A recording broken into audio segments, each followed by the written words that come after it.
Bueno, pues lo dicho, recordad cómo acabamos la semana pasada. La semana pasada acabamos el equilibrio de líneas de montaje.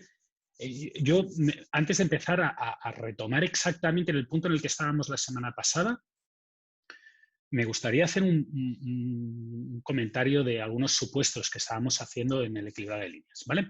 Fijaros que hoy no voy a hacer un resumen de noticias porque no hay noticias.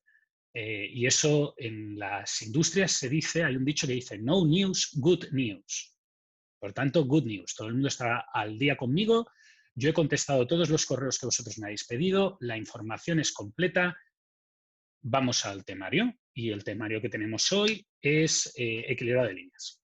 La idea es que hoy intentemos no acabar todo equilibrado de líneas, pero dejarlo casi al bordillo de acabarlo todo. La semana que viene quiero hacer otra cosa y para ello lo que quiero es, esta semana, voy a comentar un poco del problema, voy a explicar el problema, voy a hablar del modelo y voy a programar un rato, voy a poner algún ejemplo de aplicaciones reales, que es una de las cosas que me pedisteis. Y lo de las soluciones exactas puede ser que haya algo que lo deje para la semana que viene y ya está. Vale. Los supuestos implícitos son importantes porque generalmente cuando uno explica el contenido de un tema, la parte que se olvida son las hipótesis de trabajo. Las hipótesis de trabajo del modelo de equilibrado de líneas de montaje son bastante fuertes. La primera es la indivisibilidad de las operaciones. Indivisibilidad de las operaciones. Así, tengo que pediros un pequeño... algo de paciencia hoy, porque me ha fallado el iPad varias veces durante la clase de la mañana. Entonces, si hay algún problema, avisadme, quiere decir que se ha colgado o pasa algo. ¿Vale? La indivisibilidad de las operaciones básicamente lo que implica es que solo un trabajador hace la tarea.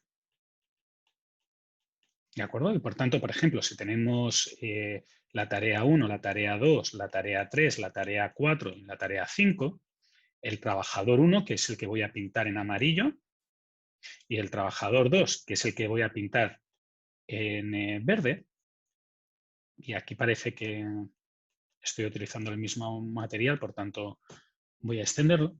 El trabajador 1 haría una serie de tareas, perdón, el trabajador 2 haría una serie de tareas y el trabajador 1 haría otra serie de tareas. En ningún caso podría pasar esto, que la tarea 3 en parte se hiciera por el trabajador 2 y en parte se hiciera por el trabajador 1. Traducido, que esta tarea concreta estuviera por los dos. Esto es imposible. ¿De acuerdo? Y aquí está el gran problema del problema. Si eso es factible, si es posible dividir una tarea y hacer media tarea a una persona y media tarea a la otra persona, entonces el problema es mucho más fácil de como lo explico yo. Muchísimo más fácil. Pero en la práctica no es verdad. O sea, si alguien va a coger una rueda y ponerle un gato, no puede parar a medio arroscar y después empieza el otro. Lo que tiene que hacer es acabar toda la operación completa. No puedes poner el tornillo y después que venga otro y le dé la vuelta. Si tú pones el tornillo y no le das la vuelta, el tornillo se cae. ¿De acuerdo? Por tanto, las operaciones son indivisibles. ¿Sí?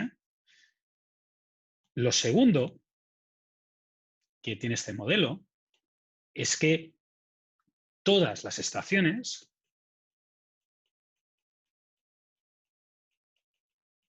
y cuando me refiero a estaciones, generalmente en el contexto del modelo básico, estoy entendiendo estaciones, máquinas o robots, operarios, lo que sea, son idénticos.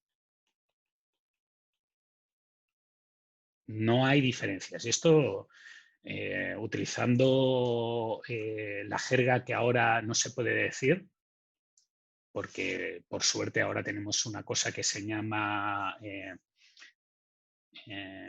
bueno, hay palabras que no se pueden usar en público y tenemos una cierta decencia y el machismo y el racismo por suerte están perseguidos y el trabajo infantil está prohibido, pero para que os deis cuenta de que esto es una hipótesis bastante fuerte, decir que todo el mundo es idéntico. Henry Ford, el inventor de Ford, el dueño de Ford, el creador de Ford, dice que en su primer análisis del trabajo de hacer un auto identificó tareas y las ordenó de hombre sano hasta, pasando por abajo, por diferentes etapas, hasta niño, lisiado o ciego. ¿Y por qué lo hacía? Pues porque obviamente a un niño se le pagaba menos que a un hombre sano, a una mujer se le pagaba menos que a un hombre sano y a un lisiado menos que que a un niño y a un ciego pues todavía menos. ¿De acuerdo? Pero el hecho de que podamos tener tareas que hagan unas personas u otras o que una máquina sea más rápida que otra o todo eso lo vamos a descartar del modelo. ¿De acuerdo? Por tanto, todos son iguales, todas las estaciones son iguales. Y si a eso le sumamos más el determinismo, lo que nos vamos a encontrar es que los tiempos son números conocidos. ¿Vale? Muy bien. La otra consideración que tiene el problema de equilibrado que yo estoy trabajando, que yo estoy explicando en clase, el básico, el que se llama el simple, es que solamente hay dos tipos de condiciones.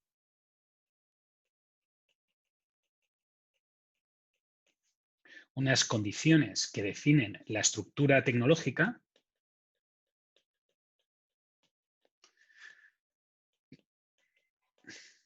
o de montaje, que son unas precedencias, y otra que es una estructura de trabajo, la cantidad de trabajo.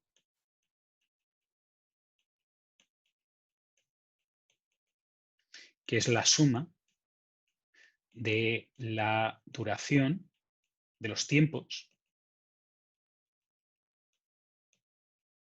de las tareas asignadas. ¿De acuerdo? Es básicamente lo que hay, no hay más. Es un modelo muy simple, estamos simplificando mucho la realidad para tener un framework básico desde el cual empezaremos a desarrollar características. ¿De acuerdo? No quiere decir que las tengamos que desarrollar en este curso, quiere decir que las vamos a poder desarrollar. El modelo que nos sale es un modelo que vimos la semana pasada y hice algunas preguntas, y si no recuerdo mal, Sebastián ya hizo un pequeño cambio y ya nos hizo una pequeña rectificación / comentario en la cual creamos esta variable YJ,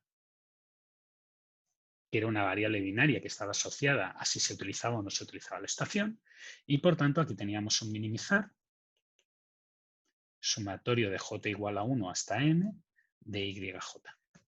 ¿De acuerdo? Y ahora vamos paso por paso a ver qué hace este modelo, qué hace cada una de las condiciones. La condición 2 es que asigno todas las tareas.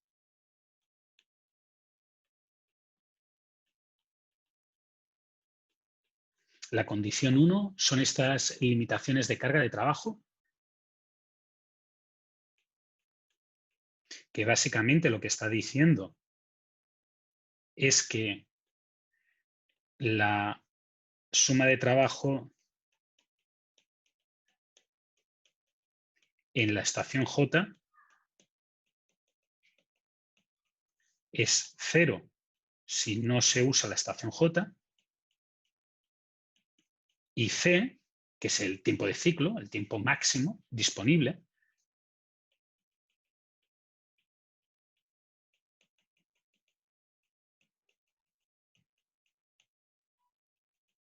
en el caso contrario.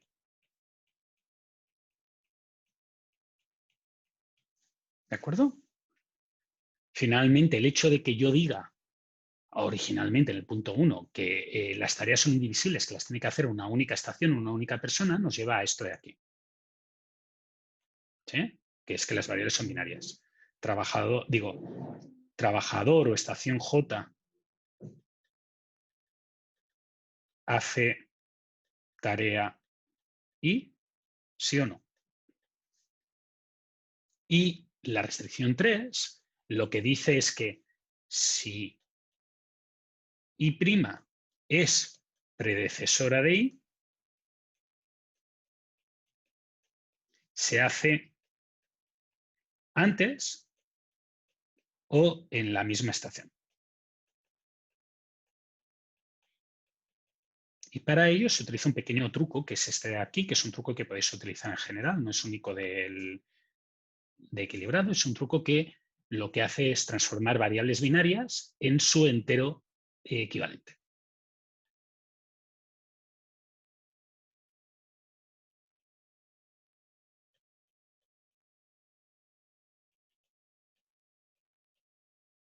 ¿De acuerdo? O sea, lo que hacemos aquí es básicamente mirar en qué estación se hace la tarea I', igual que en lo que voy a marcar en verde se mira la estación donde se hace la tarea I, y entonces fijaros que puede ser en la estación 1, en la 2, en la 3, en la 4, en la 5, en una. Por ejemplo, si se hace en la 4, lo que significa es que x y j es igual a 0 para todas las j, para todas las estaciones, excepto para la 4. Por tanto, xy1 es 0, xy2 es 0, xy3 es 0, xy4 es 1. Y ahora fijaros que xy4, j vale 4, 4 por 1, 4. Por tanto, la suma de un montón de ceros más un 4 es 4. Este truco nos permite transformar el valor que es binario en un valor entero. ¿De acuerdo? ¿Por qué lo hago así y no utilizo una variable entera? Para decir, la tarea I está en la estación, variable entera. Porque si hago eso, entonces nos es mucho más difícil esta restricción de aquí. ¿De acuerdo? Muy bien, pues dado este modelo, yo puse un primer problema que lo resolvisteis en clase con el 1. Ahora vamos a mirar un ejemplo de lo que será la solución del problema y como creo que es conveniente que tengáis un cierto análisis más allá de solamente el modelo y que nos pongamos a ver cómo funciona en la realidad, pues nos meteremos en una computadora porque ya expliqué que había ciertos problemillas y os dejé un ejercicio para ver si lo encontrabais, ¿vale? Así que antes de eso vamos a poner el problema. Fijaros que estas actividades, bueno, forman un grafo. Cada tarea tiene una duración, que es el numerito que tenéis arriba a la derecha. Nos faltaría saber el tiempo de ciclo, el tiempo total que tenemos. Yo voy a poner 13. Y ahora lo que sucedería es que, dada esta información, por ejemplo, el trabajador 1 podría hacer, la estación 1 podría hacer esto. La estación 2 podría hacer esto. La estación 3 podría hacer justo y clavado esto.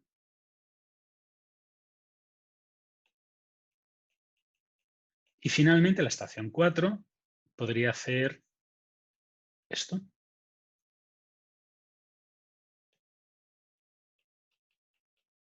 ¿Sí? Quiero hacer un pequeño comentario porque acostumbra a generar algunas confusiones. Estamos haciendo una línea de montaje. Entonces, como estamos haciendo una línea de montaje, estamos pensando en un problema en el cual el flujo es de tipo regular. Es tipo línea. Y para que entendáis qué significa esto, más allá de un uso exclusivo de palabras, voy a intentar hacer un diagrama. Un momento. Voy a intentar hacer un diagrama para representarlo, ¿vale? Y para hacer el diagrama, para intentar explicar este concepto a través de un diagrama. Lo que tendríais que pensar es que yo voy a poner aquí la primera unidad del día, la segunda unidad del día, la tercera unidad del día, la cuarta unidad del día, la quinta unidad del día. ¿Sí? Y lo que voy a intentar hacer es qué sucede con ellas. ¿De acuerdo? Entonces, fijaros que yo había dicho que C vale 13. Y había utilizado los siguientes colores. El color amarillo, que lo voy a representar aquí. Voy a llenar todo esto de amarillo porque así va a quedar claro, o creo que va a quedar más claro. Luego el color verde. Luego el color lila. Y finalmente el color marrón. ¿De acuerdo? Por tanto, la primera unidad del día entra en la estación amarilla, en el instante 0, y sale de la estación amarilla en el instante 13. ¿De acuerdo? Ahora, fijaros que la suma de duraciones es 10. Por tanto, en realidad, la diferencia entre el 10 y el 13 es tiempo muerto, es tiempo perdido. Es tiempo inútil. Alguien me dirá, ¿por qué no sale en 10? Ahora veréis por qué. Entonces, en el instante 13, lo que haría la persona que está en la estación 1 es pasarle su trabajo al de la estación 2 y tomar una nueva caja con trabajo. Por tanto, fijaros que la segunda unidad empieza en la estación amarilla en el instante 13. ¿Sí? Y ahora, fijaros que en el instante 26 volvería a sonar un silbato o un timbre o un pito, y esto es una indicación que se utiliza para las clases. En realidad, cuando a alguien le enseñan cómo funciona una línea de montaje, normalmente la mejor manera de entenderlo es hacer un trabajo manual que se divide en diferentes estaciones, se pone a todo el mundo en la línea, y entonces tú tienes un tiempo concreto para hacerlo. Cuando llega el momento, que es el tiempo de ciclos, se toca pito, coges tu caja, tal como la tengas, y se la pasas al vecino, para no parar la línea. Entonces, fijaros que esto pasaría a 39.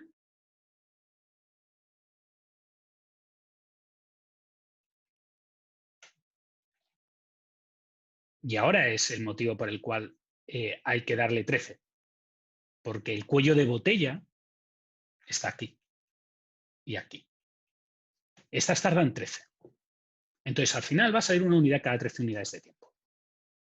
Ahora, cuando llegue el instante 39, se vuelve a pasar el producto y fijaros que vamos a entrar en lo que se llamaría un régimen permanente.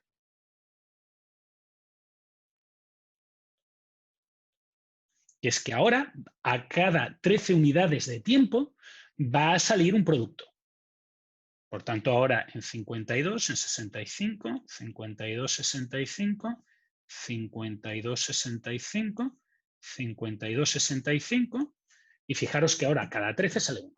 Yo no voy a seguir dibujando, pero cuando la quinta unidad pasara al tipo que está haciendo las cosas en verde, le entraría una sexta unidad y él pasaría la cuarta al del tercero y la tercera la pasaría al último. ¿De acuerdo? Sí, eso es básicamente la idea de lo que hace una línea de montaje. Ahora, el objetivo es intentar agrupar las cosas de la manera más eficiente, teniendo en cuenta esa restricción y estas preferencias. ¿Sí? Y como siempre, para empezar, pues lo normal es hacerlo con un modelo matemático como el que estáis viendo aquí.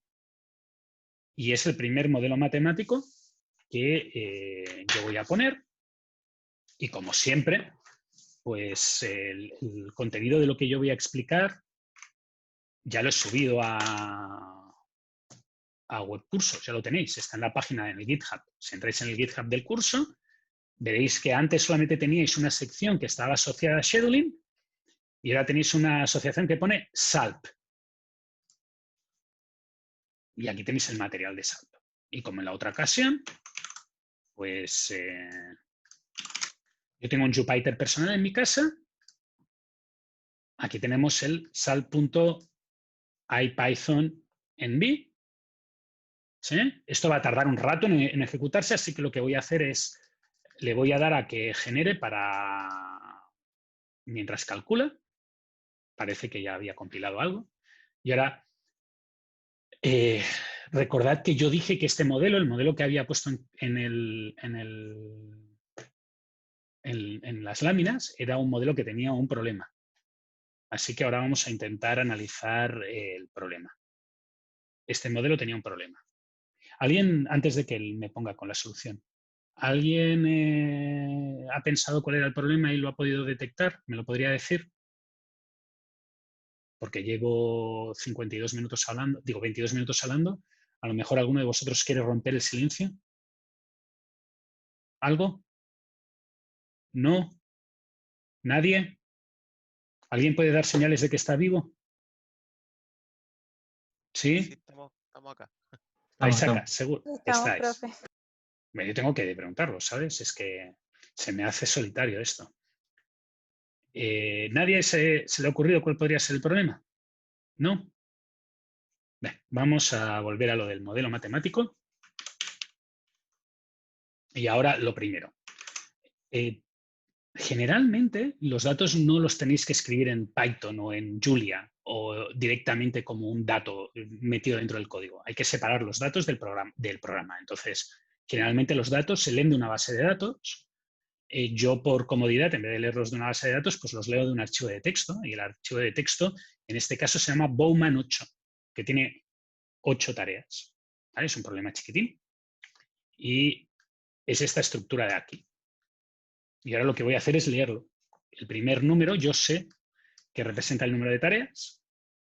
Después hay 8 numeritos, que es la duración de la tarea 1, de la tarea 2, de la tarea 3, de la tarea 4, hasta la duración de la tarea 8. Y después tenéis unas parejas que dicen la tarea 1 es precedente de la tarea 2, la tarea 2 es precedente de la tarea 3, la tarea 2 es precedente de la tarea 4 y así sucesivamente hasta que diga no más precedencias. Por tanto, fijaros que en el fondo he codificado, de alguna manera, este grafo. Eso es lo que he hecho, he codificado el grafo. ¿De acuerdo?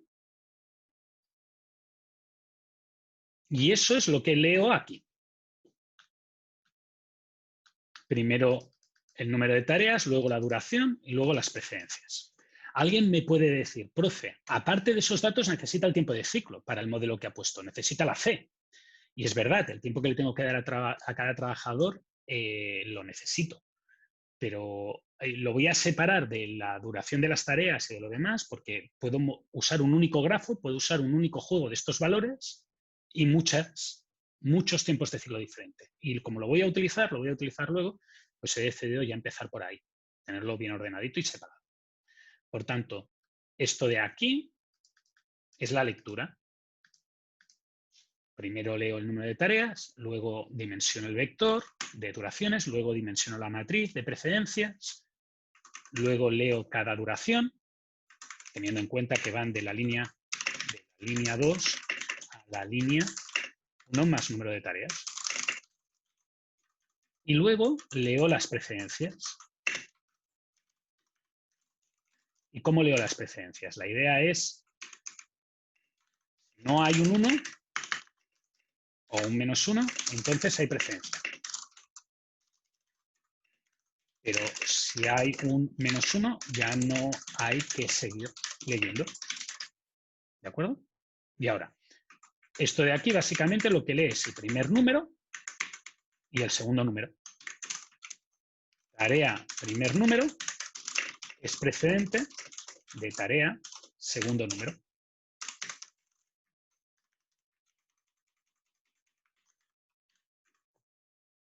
Y la C es simplemente porque quiero guardar un número de precedencias por si acaso.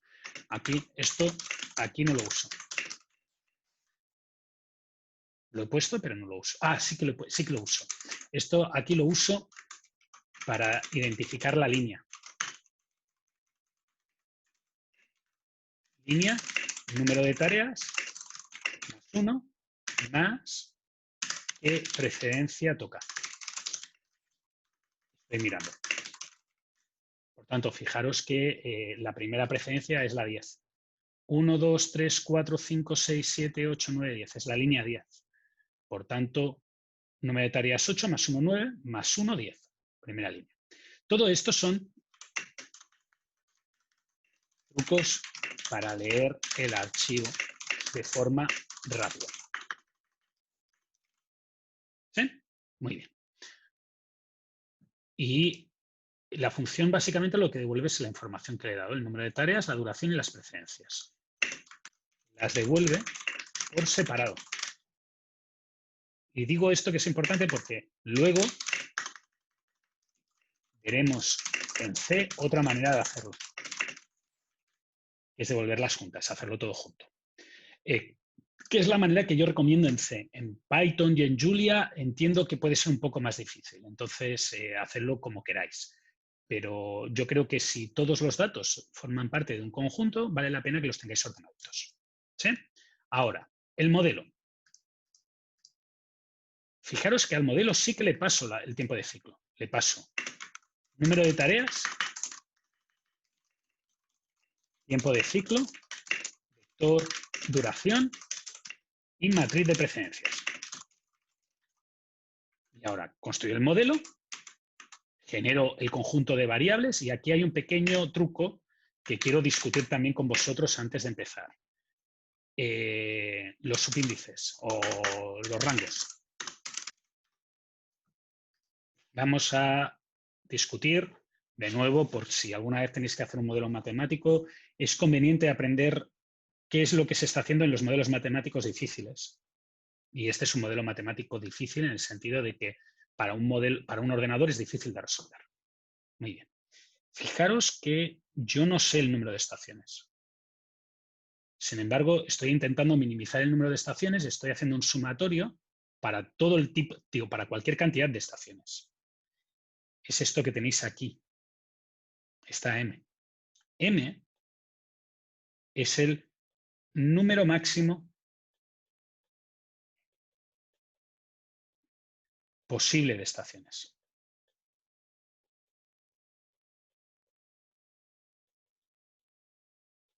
¿De acuerdo? Entonces, el número máximo posible de estaciones, yo no lo sé, pero sé seguro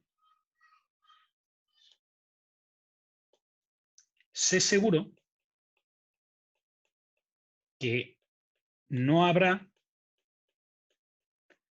más estaciones que tareas.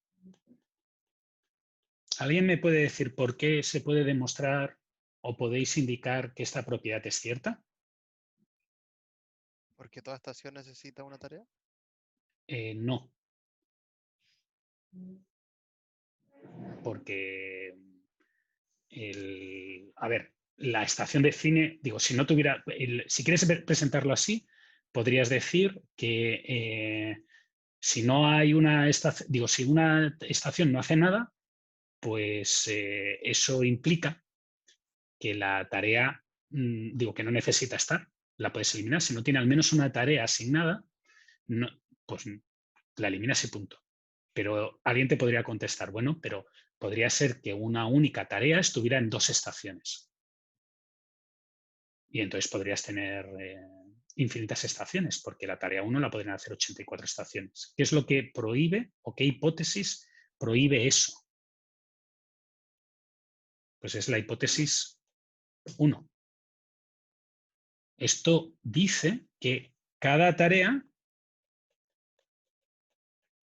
tiene una estación. Solo una estación. ¿Sí? Así que en el peor de los casos, cada tarea tendrá solo una estación y será una estación única para ella. ¿De acuerdo? Y como es una estación única para ella, no puede ser que haya más de el número de estaciones que os he comentado. Imposible que haya más estaciones que tareas.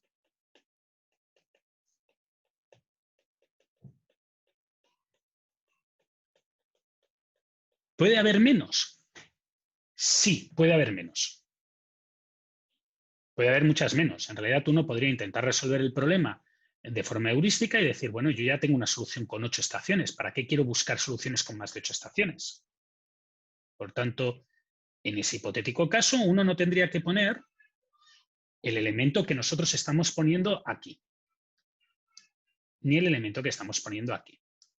¿Sí? Básicamente, lo que he puesto yo al poner esto y esto, es decir, que el número máximo de estaciones es igual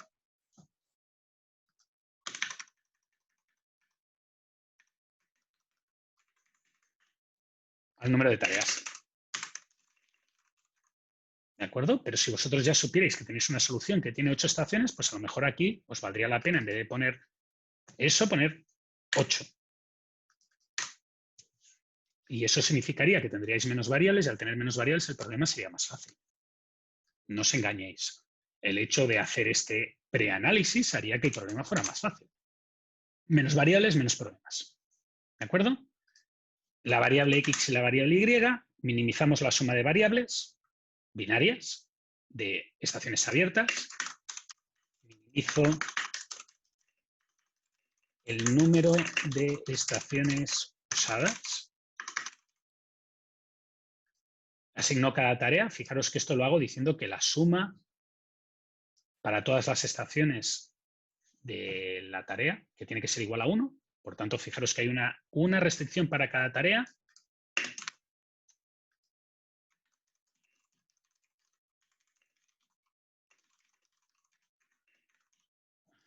Suma debe ser igual a 1. Aquí tenemos la misma estructura, pero ahora lo tenemos una restricción para cada estación y suma menor o igual a 0 o a el tiempo de ciclo. Y aquí tenemos lo mismo, pero para las precedencias. ¿Sí? Exactamente la misma operación. Una de las gracias que tiene Julia es que las ecuaciones se escriben casi como las escribiríais en papel o como las he escrito yo en el PowerPoint. Lo resolvemos, le pedimos que me busque el valor de la función objetivo e imprimimos el valor de las variables. Y ahora, de las variables Y, solo las variables Y. No he impreso las X porque no tengo ganas de rellenar y no es el punto. Podría hacerlo, podría poner X y T. Pero aquí voy a hacer que solo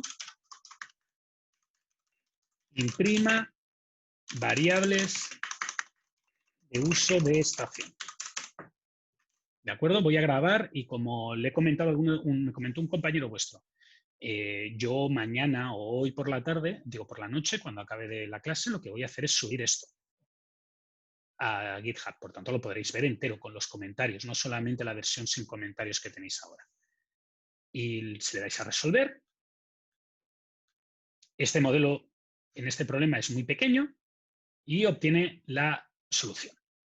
¿De acuerdo? Y ahora que vemos la solución, ¿alguien me podría decir cuál es el problema?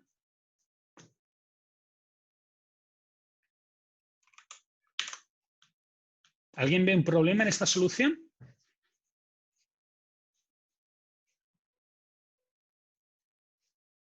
¿No?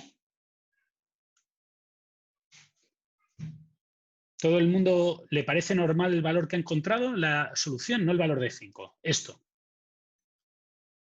¿Qué significa esto? Esto básicamente significa que hay estación 1, que hay estación 2, que hay estación 4, que hay estación 5 y que hay estación 7. Pero no hay estación 3 ni estación 6. No hay un crecimiento lógico. Se salta la Exactamente. estación 3 y el 6. ¿Y eso cómo se puede ajustar? Porque el modelo igual a ese, eso no lo puede ajustar solo. Sí, no, hombre, eso tienes que decir.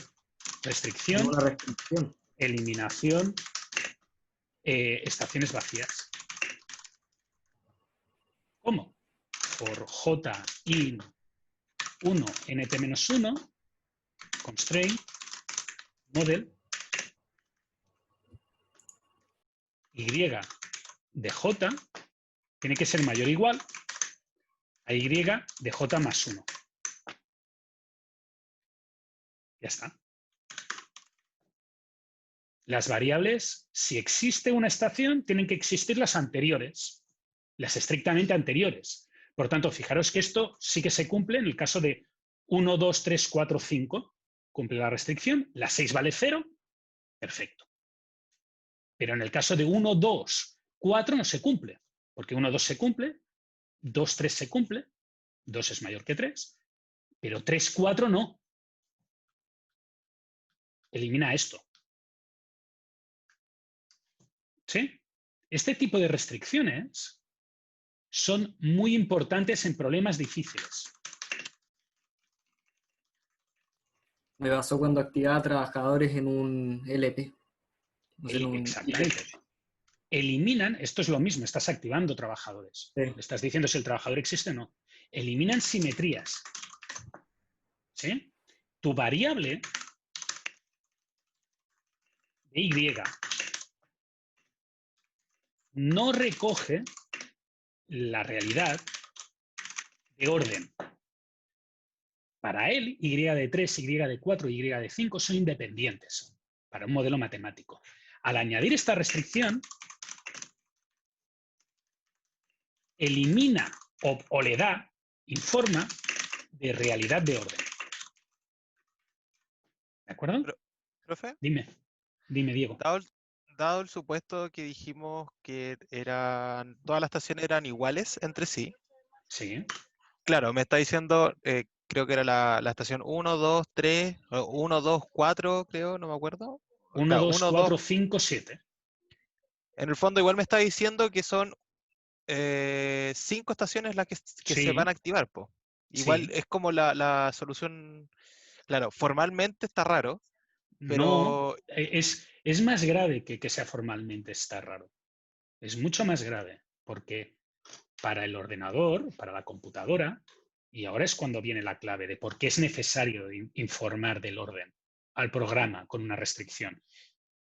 Para la computadora, esta solución, esto es el 1, esto es el 2, esto es el 3, esto es el 4, esto es el 5 y esto es el 6, es diferente, es estrictamente diferente, porque yo no le he dicho en ningún momento que no lo pueda ser, perdonad, que esto, sí, es estrictamente diferente que esta. Esto es un 1, esto es un 2, esto es un 5, esto es un 7, esto es un 8 y esto es un 9. Pero en la realidad es la misma restricción, es la misma solución, ¿no? claro.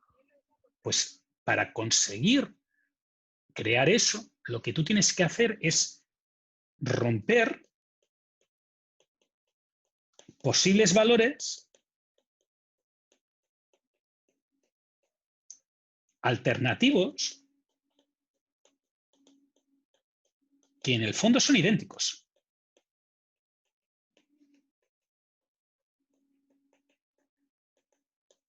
Y a esto se le llama eliminar simetrías. Profe, ¿esto computacionalmente lo vuelve más eficiente el modelo o Sí, no? claro.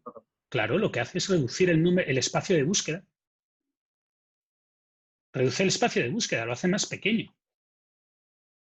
Y como lo hace más pequeño, no tiene que considerar todas las opciones. ¿Sí? Si queréis, yo os voy a dar algún ejemplo de este modelo, de este problema que la computadora no es capaz de resolver, o Ciplex no es capaz de resolver. Y Gurobi tampoco, no os creáis que Gurobi va a hacerlo mejor. Pero la información extra que representa añadir esa restricción hará que sea más rápido porque tendrá que mirar menos cosas. ¿Sí? Todos los empates generados artificialmente porque nosotros no hemos sido capaces de ordenar a la computadora y decirle que en realidad sí que existe un orden, nos los va a eliminar. ¿De acuerdo? Así que sí, Profe, dime, Fabián. sí, tengo una duda. Es que por la restricción 3 no debería pasar que no se puede asignar una tarea en una máquina que en el fondo no se puede saltar una máquina, por decirlo así. No, porque la restricción 3 básicamente se lo permite hacer. Fíjate, si en vez de haber utilizado esto, hubiera utilizado esto. 1, 2, 4, 5. Sigue cumpliendo. Por ejemplo, esta restricción de aquí se acaba transformando en decir que 2 es menor o igual que 4. Sigue cumpliéndose. Ya, Por sí, sí, lo tanto, entiendo. no te lo evita. No te evita el cambio. ¿Sí? Sí, La manera sí, de sí. evitar eso es que le tienes que obligar a decir al ordenador, no me permitas que queden estaciones vacías. Y si no me permites que queden estaciones vacías, si añado esto, vamos a ver si no he metido la pata porque el programa funcionará y me dará una solución. Y ahora fijaros que sí que ha hecho lo que yo esperaba y lo que yo desearía. 1, 1, 1, 1, 1. ¿De acuerdo? Alguno le dirá, esto es muy pequeño, para un problema muy pequeño no funciona, no tiene ninguna utilidad y además se da igual, lo resuelve. O sea, aquí tarda 1/100ª de segundo y en el otro tardaba 3 centésimas de segundos. Es irrelevante. Vale, primero, este problema tiene 8 tareas. ¿De acuerdo? 8. Es muy pequeño. Actualmente, la pelea de ver quién resuelve mejor este problema está en las 1000 tareas. 1000 tareas, o sea, 125 veces este valor. Uno de vuestros, de los alumnos de doctorado, uno de los colegas del alumno de doctorado que está a punto de presentar, resuelve este problema como un subproblema o como un caso concreto de su algoritmo más general. Y él está intentando resolver problemas de 100. ¿Sí? Con programación entera y le da problemas. Bueno, es una cosa. Yo lo he hecho como la otra vez, lo dejé un tiempo resolviendo un caso de 30 tareas. ¿Vale? Y para que os fijéis, generalmente os dicen, de forma acertada, os explican que un buen indicativo de cómo de difícil es un programa entero es el número de variables. Vale, este problema tiene 30 tareas y tiene 877 variables binarias, que es poquito. O sea, actualmente se resuelven problemas de varios miles de variables binarias. Vamos a ver cuánto tiempo tardó en resolver este problema. ¿Vale?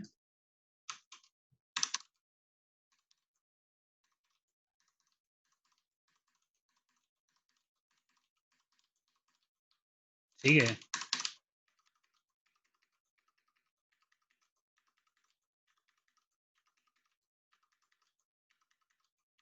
No tarda mucho más, no os preocupéis. No es que os quiera tener aquí toda la vida.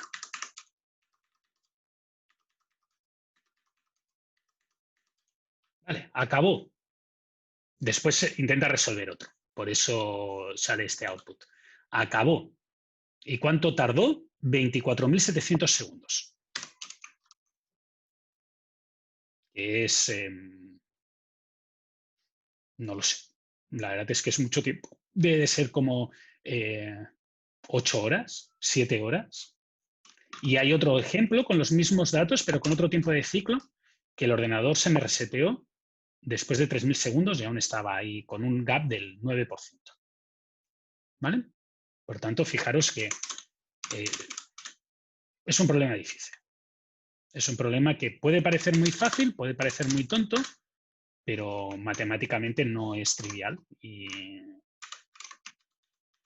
en general vale la pena tener heurísticas. ¿Sí?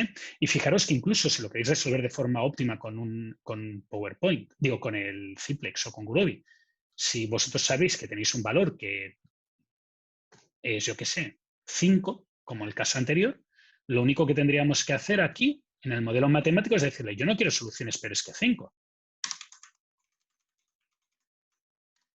Pues le pongo estos 5 aquí y no me va a encontrar una solución peor que 5. ¿De acuerdo? Por tanto, esto nos hubiera eliminado unas cuantas variables más. Muy bien. ¿Preguntas por la parte del modelo matemático? No. En el segundo bloque voy a entrar en intentar resolver el problema sin un programa lineal. Voy a desarrollar una heurística y lo voy a hacer delante de vuestros. La voy a programar en C. En la elección de escogerlo en C ya lo comentaré luego, pero es básicamente por comodidad mía, no es que sea obligatorio. La idea es que veáis la lógica y los pasos que se hacen para diseñar una de estas heurísticas y para implementarlas. ¿Sí? Lo que sí que tengo que volver antes de eso es todavía la introducción del ALP, porque si alguien se fija, estoy por aquí, todavía, como siempre. ¿Por qué? Pues porque hablo demasiado, pero aún me faltan cositas que explicaros. ¿De acuerdo? La primera es que yo he ido directo a decir que el objetivo es minimizar el número de trabajadores.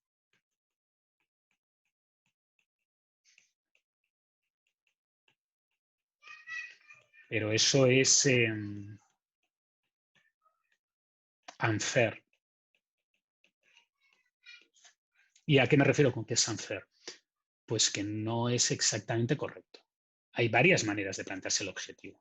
Yo voy a poner 3. ¿De acuerdo? Así que voy a poner objetivo 1, objetivo 2 y objetivo 3. De nuevo, la idea de poner 3 objetivos es que entendáis el proceso de formalización del problema o cómo afecta el hecho de que yo ponga un objetivo concreto en un problema al problema que estoy intentando resolver, porque en el fondo es el mismo. O sea, matemáticamente es el mismo modelo, pero dependiendo del objetivo que ponga, esa divergencia no se causa porque sea X o Y, es por el objetivo de la situación que me estoy intentando resolver. ¿Vale? El primer enfoque es lo que se conoce como SALP 1, en el cual la situación que nos dan es que tenemos que diseñar una línea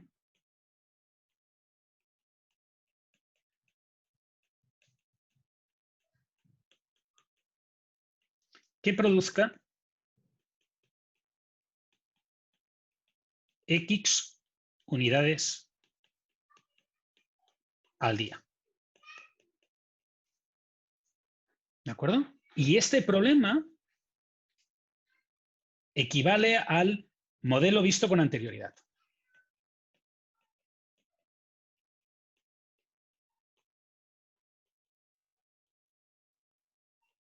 Y alguien me dirá, profe, no lo entiendo, no veo de dónde sale el modelo. Y la respuesta es simple. Fijaros que el modelo que yo había comentado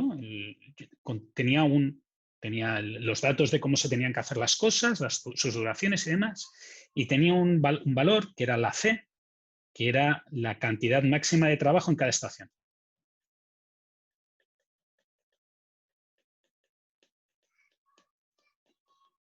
¿De acuerdo? Entonces, si yo tengo que hacer X unidades en un día, ¿de acuerdo? Al final, tendré que hacer una unidad cada Y unidades de tiempo.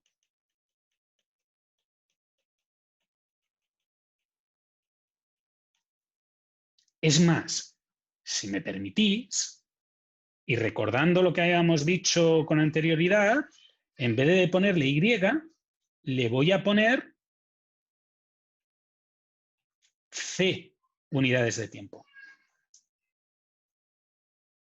Y ahora, si os acordáis del dibujito inicial que había hecho, súper simple, de qué sucedía en la línea, fijaros que esto lo que me está diciendo es que sale un producto cada C unidades de tiempo. Sí, hay el régimen transitorio en que no sale nada, pero si esto es una línea de autos, al final queda todo lleno y al día siguiente no es que empecemos desde el principio y el último tipo no haga nada, es que cuando toca el timbre y se para la fábrica, todo el mundo deja el coche que está haciendo y por tanto al día siguiente empieza desde ese punto. Y va saliendo 1, 1, 1, 1, 1. Sale 1 cada C unidades de tiempo. Por tanto, este objetivo, el SALP 1, es equivalente a diseñar una línea para que haga C.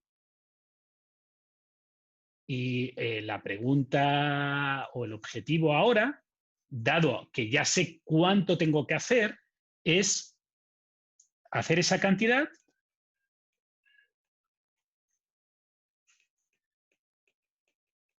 con el mínimo posible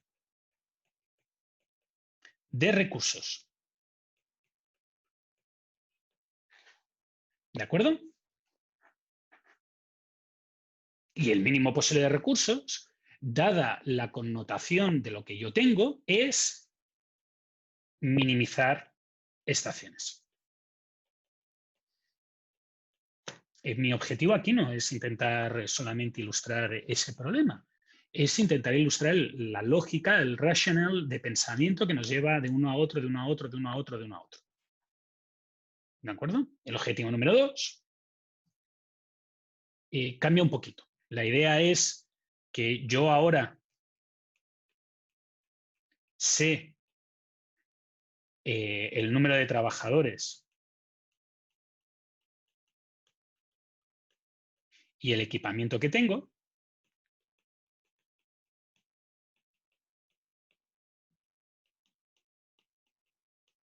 Por ejemplo, porque la línea ya está construida. Y la siguiente pregunta que me puedo hacer es, teniendo en cuenta esto, ¿qué puedo optimizar? Entonces, si yo tengo en cuenta esto, en realidad lo que está diciendo el modelo es que yo sé qué variables, qué y de j valen 1 y qué y de j valen 0. Entonces, si yo sé cuánto tengo, lo único que puedo optimizar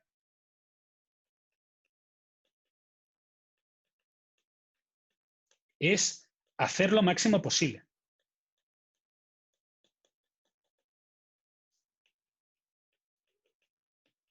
Por tanto, si hacer una unidad me cuesta c unidades de tiempo, la mejor manera de maximizar la producción, de maximizar el throughput, equivale a minimizar el tiempo de ciclo. ¿Sí? Es la mejor manera de hacerlo. En este caso, fijaros que lo que sucedería es que me tendría que ir a este modelo de aquí. Voy a copiar el modelo.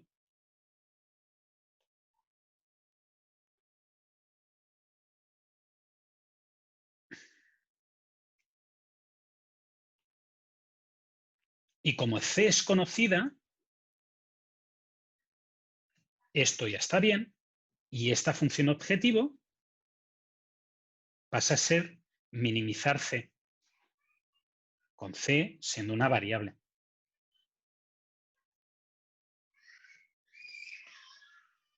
¿De acuerdo? Entonces, fijaros que el hecho de la situación 1, la situación 2, por cierto, para aquellos que vean lo imaginativos que somos en esto. El primero se llama SALP 1 y equivalía al ejemplo 1. Este se llama SALP 2. Y equivale al ejemplo 2, para que veáis lo ordenadito que soy a veces. Lo único que hace ahora es que la C es la variable. Antes era fijo, ahora la C es la variable y lo que tengo fijo es el número de trabajadores. ¿De acuerdo? Y ahora, el ejemplo 3 es una pregunta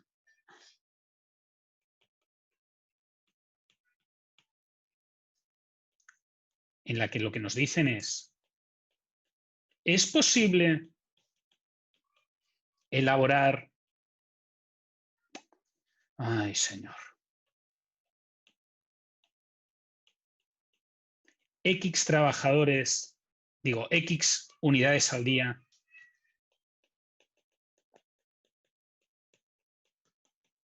con Y trabajadores?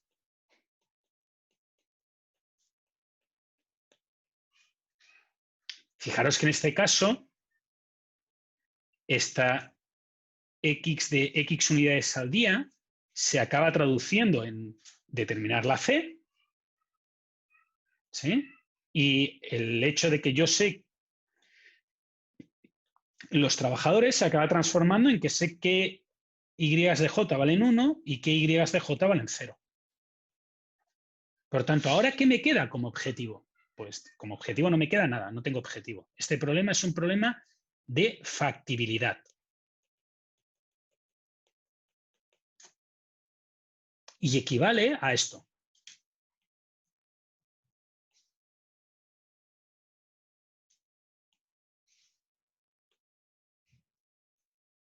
Un momento.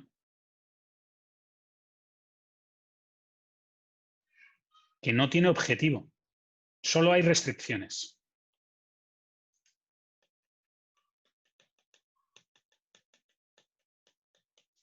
¿De acuerdo? Un problema de factibilidad es frecuente, principalmente porque muchas veces la gente no está interesada en encontrar el mejor, está interesada en encontrar uno. Por ejemplo, si uno se dedica a hacer puzzles, pues quiere una solución del puzzle. Le da igual que tarde más o menos, quiere una. Si uno está perdido en la montaña, no quiere conocer la ruta más corta, quiere volver a su casa. Una. ¿Sí? Y a ese tipo de problemas se les llama problemas de factibilidad. Y aquí sí que vamos a ser súper espléndidos con la imaginación y en vez de llamarle SALP 3, le voy a llamar SALP F de factibilidad, para que veáis que de vez en cuando tengo sorpresas. Soy la mar de sorpresivo. ¿Dudas? ¿No? Muy bien. Lo siguiente que yo tenía pensado era lo de las pruebas en Julia, pero eso ya lo he hecho antes. Este problema es difícil para IP.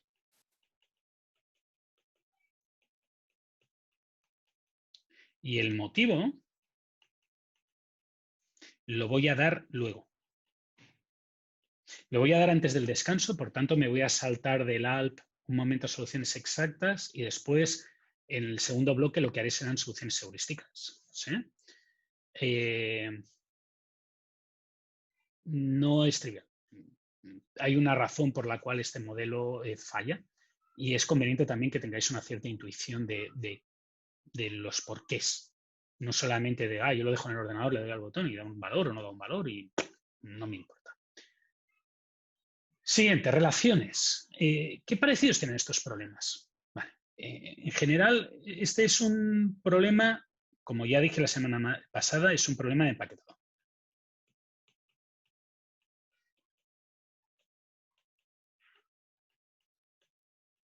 El objetivo en estos problemas es hacer agrupaciones. Cosas según algún criterio.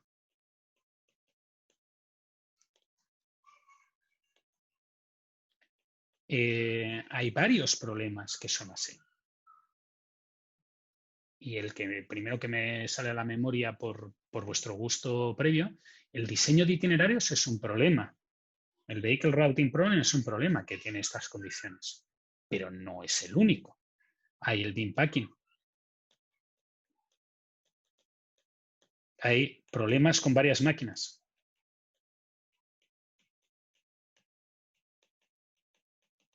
Problemas de división en grafos.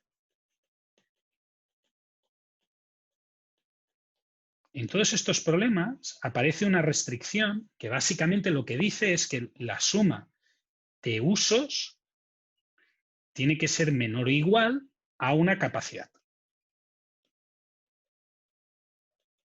¿De acuerdo? Muy bien. Voy a ir ahora a lo del ejemplo de la solución exacta y después voy a cerrar el problema con otra cosa. Para ello lo que voy a tener que hacer es copiar esto y me voy a ir a la solución exacta. Así que voy a tener que pasar unas cuantas láminas.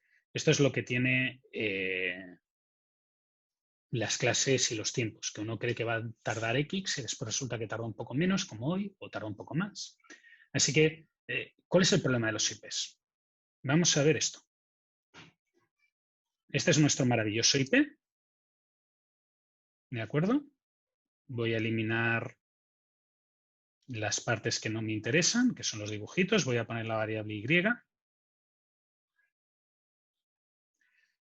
Voy a poner el modelo completo, por tanto, el modelo que el SALP1. Por tanto, aquí fijaros que hay un Y de J y aquí tenemos un valor de J igual a 1 hasta M de Y de J. ¿De acuerdo? Y ahora, os voy a hacer una pregunta, que es, ¿alguien me podría dar el valor de la solución óptima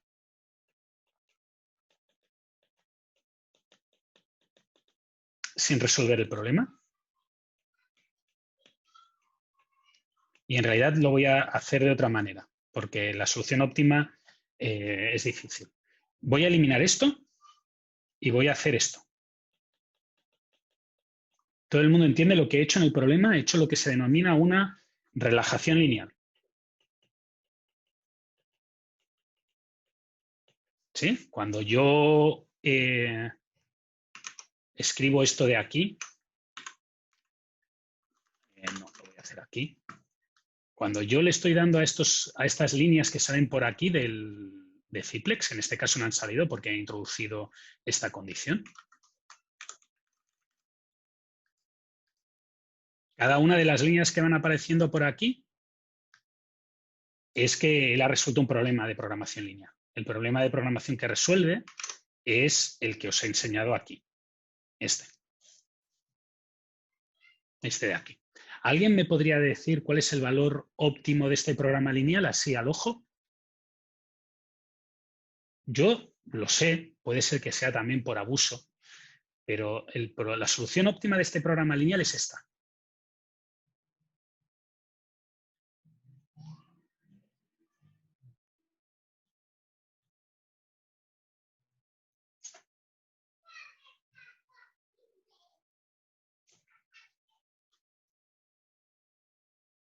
¿Alguien me podría decir si entiende o si ve ahora por qué puede ser que sea esto?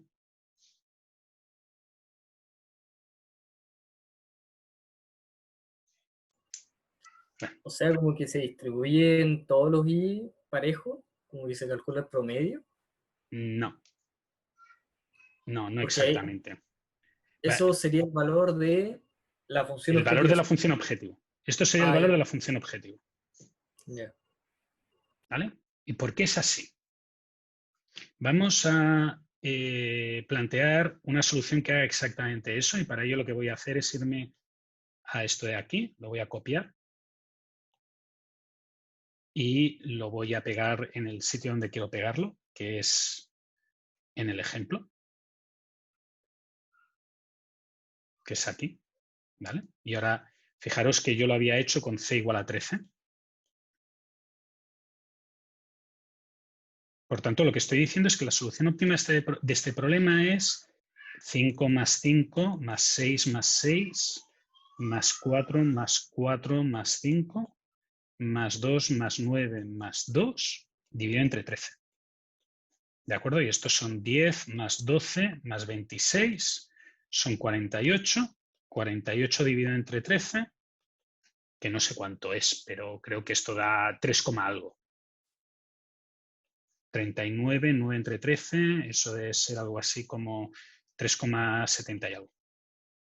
¿Sí? Yo digo que este es el valor de la solución óptima. 3,69. 3,69. Ya. ¿Por qué digo que es eso? Vamos a construir la solución de la siguiente manera. Vamos a tomar las tareas y las vamos a ordenar así. A, B, C, D, E, F, G, H, I, J. ¿De acuerdo? Y ahora lo que voy a hacer es A dura 6, B dura 6. Fijaros que cabe una parte de A. Uno de A que caben y 4 que no caben. ¿De acuerdo? Y ahora fijaros que la parte de D, 9, ahora E, 9 más 4, 13, pues cabe.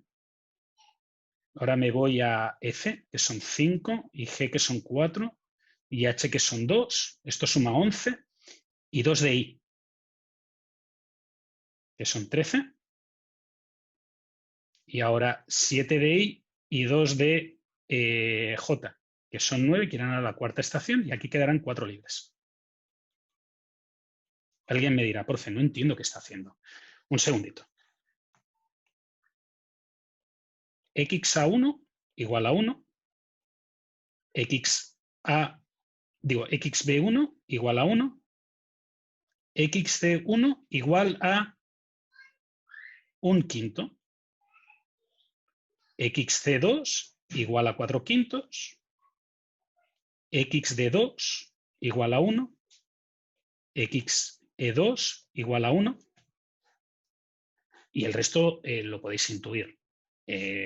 Por si acaso, XY3 sería igual a 2/9 y XY4 sería igual a 7/9. ¿Sí? Fijaros que esta división de las tareas que yo he hecho cumple esta restricción. ¿De acuerdo? La cumple directo, porque he asignado todo. Y fijaros que para asignar los valores de la restricción 1, me sirve con poner y de 1, me sirve con poner y de 1 igual a 1, y de 2 igual a 1, y de 3 igual a 1, e y de 4 igual a 9 dividido entre 13. ¿Sí? Por tanto, cumple también la 2. Cumple la 1, perdón. Y ahora, fijaros que las restricciones de precedencia se cumplen porque están ordenadas. O sea, C de E está detrás, por tanto se asigna la 2, es un valor más grande, seguro que se cumple. Todas sus precedentes tienen un número más chiquitín. Por tanto, esta ordenación que yo he creado está resolviendo la restricción 3. ¿De acuerdo? Por tanto, fijaros que en vez de tener que resolver un programa lineal con un montón de restricciones y un montón de reglas súper complejas, yo he conseguido resolver el problema utilizando una regla muy simple. Una regla que lo que dice es, si me permites dividir tareas,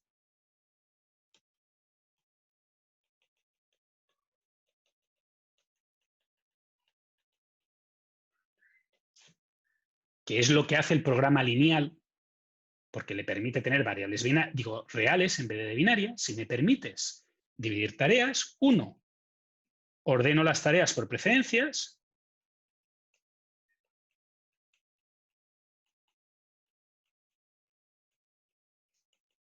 2, voy llenando las estaciones al tope, usando tareas partidas, si es necesario.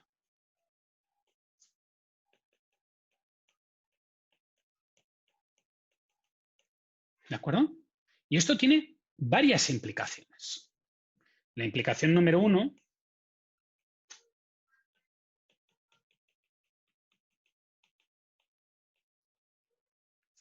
es que ¿para qué resolver un PL,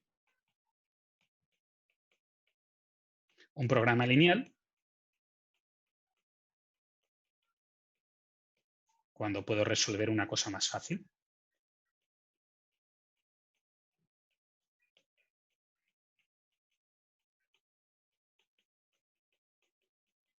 ¿No? ¿Para qué dedicar mucho tiempo a resolver una cosa súper difícil si puedo resolver una cosa mucho más fácil, que es ordenar e ir cortando?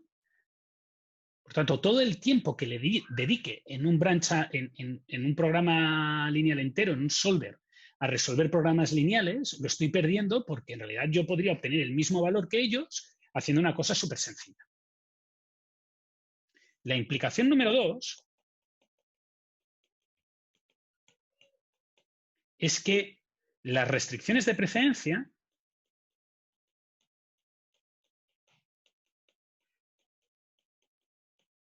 las restricciones del bloque 3, estas de aquí, no hacen nada. Son muy fáciles de engañar. Es muy fácil encontrar una solución que cumpla 1 y 2 y de rebote, sin tener que hacer absolutamente nada, que cumpla 3. Sin embargo, es muy fácil encontrar una solución que cumpla 1 y 2 y que no cumpla 3. Y eso es lo peor. Es lo peor porque quiere decir que tú en realidad tienes como dos conjuntos disjuntos. Esta área de aquí es relativamente chica comparado con las dos de la izquierda y de la derecha.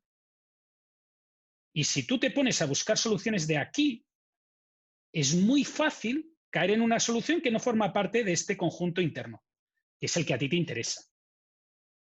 Entendiendo que esto es las condiciones que cumplen 1, 2 y 3, y estos son solo las condiciones que cumplen 1 y 2.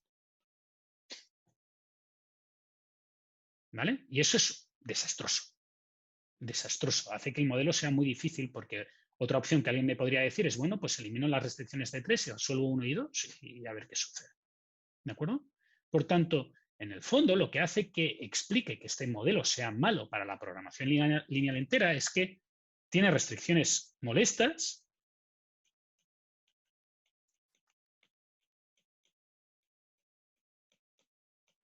la implicación 2, y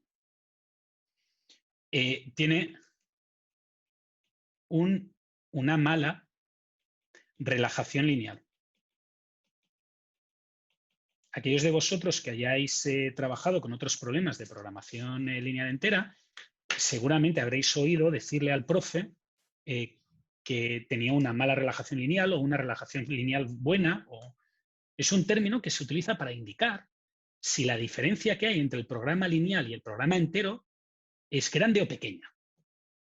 Este modelo tiene una mala relajación lineal. La diferencia que hay entre el modelo de programación lineal y el modelo de programación lineal entera es demasiado grande. ¿De acuerdo? Y cuando sucede eso, pues la programación lineal va a tener problemas. La programación lineal entera va a tener problemas porque tiene una de sus patitas de funcionamiento que falla, que no funciona. ¿Preguntas? ¿No? Ninguna. Una, dime, Rolf.